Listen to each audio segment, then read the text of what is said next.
I'd like to go to the eastern part of the country, if I could, and yield some time to Representative Thompson from the state of Pennsylvania, who also has a similar problem, similar situation, with the similar heavy-handed result of bureaucratic Washington decisions, and it has direct impact, so that these unemployed are not just faces, they're real people. And then we'll be happy to be joined by Representative Loomis from Wyoming, who has those same situations in her home state as well. Representative Thompson. Well, I thank my good friend from Utah, Mr. Bishop, for coordinating this event tonight. I'm very proud to represent Pennsylvania 5th District, and I'm very proud to be a part of the Western Caucus. We have a lot of wonderful natural resources that, frankly, help to make, Mr. Speaker, help to make this country strong, and I believe is a part of our promising future if we use them and use them wisely.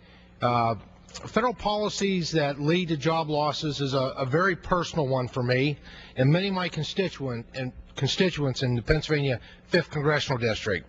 My district is home to Pennsylvania's only national forest, the Allegheny, or the A&F as we often refer to it, 513,000 acres.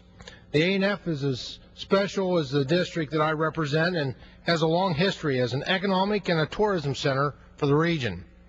Nearby in Titusville, Pennsylvania, Colonel Edwin Drake founded the world's very first commercial oil well in 1859. And the energy industry has been the economic engine that region of my district ever since. Now this includes the A&F. For 86 years, the forest has successfully operated for multi-use purposes. These uses include recreation and tourism, as well as timber harvesting, oil and natural gas production. Frankly, before this forest was formed 86 years ago, it was an oil and gas field.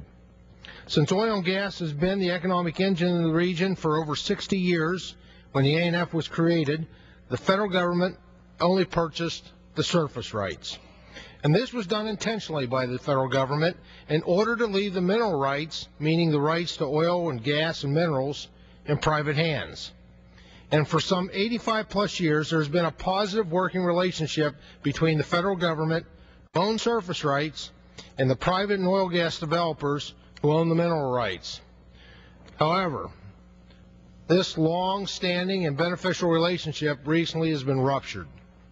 Last fall, the Forest Service was sued by 3 environmental groups: Sierra Club, the Allegheny Defense Project, and the Forest Service Employees for Environmental Ethics.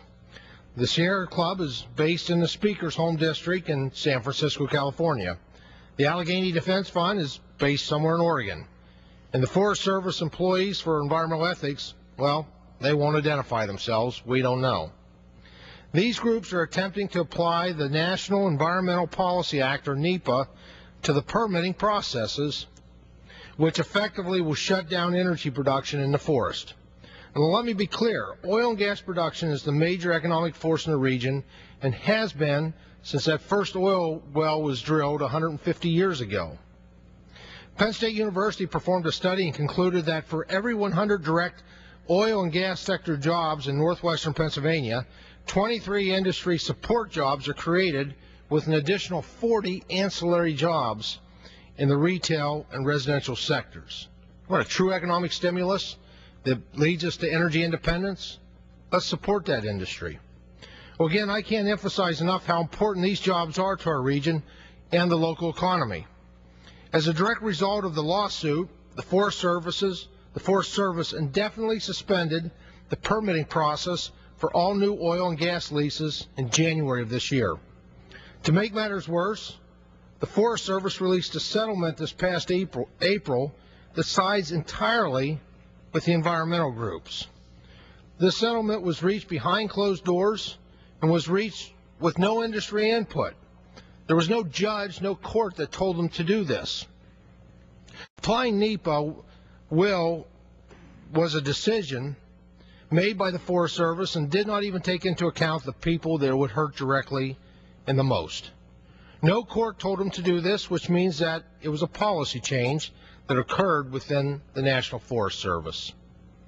Now, while these environmental groups would like everyone to think that oil and gas production in the A&F goes unregulated, it's rigorously regulated by the Pennsylvania Department of Environmental Protection, and they do a great job.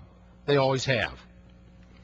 Today, I, along with Mr. Bishop and 18 other members of the Congressional Western Caucus, sent a letter on this topic to Agriculture Secretary Tom Vilsack.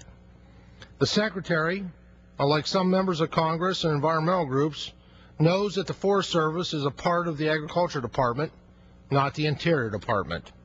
The bottom line is that Congress and the President have this year alone spent about $1 trillion in the name of job creation. Yet some within the administration are also actively trying to make policy changes like this that kill good-paying jobs which have existed for 86 years.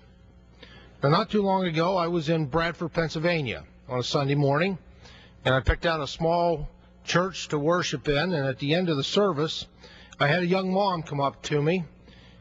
She had 3 little kids in tow. They weren't very big. The oldest maybe was 4 years old. And she came up to me and she said, "You're Mr. Thompson." She said, "I want to thank you for what you're trying to do to stand up for the right things, of making sure that we have the rights to access to subsurface rights." You see, her husband makes his living working on oil wells. And at that point, he was struggling to find a job and struggling to be able to support his family because of a policy change by this administration which attacks the subsurface private property rights, and that's not right. I've talked with businesses that have been in the business, have lived their entire life for generations in the Allegheny National Forest, that own subsurface rights and have every right and had for 86 years to access that oil, natural gas, and minerals that they own. And because of that arbitrary policy change by this administration, that's been shut down. And these folks who have been in business for just generations are no longer able to support themselves. This type of attack, this type of a policy by this administration on private property owners, it impacts timber workers, it impacts drillers, excavation companies, businesses, schools, townships, and families. And frankly, they're all suffering. And they're suffering because of the arbitrary and devastating policies of this administration on private property right owners. And I thank the gentleman from Utah, and yield back. Thank the gentleman from Pennsylvania, who so clearly shows we are desperate to create jobs, and yet we have an Interior and an Agricultural Department whose decisions are killing jobs and the ripple effect those jobs have. I'd like one other illustration of how this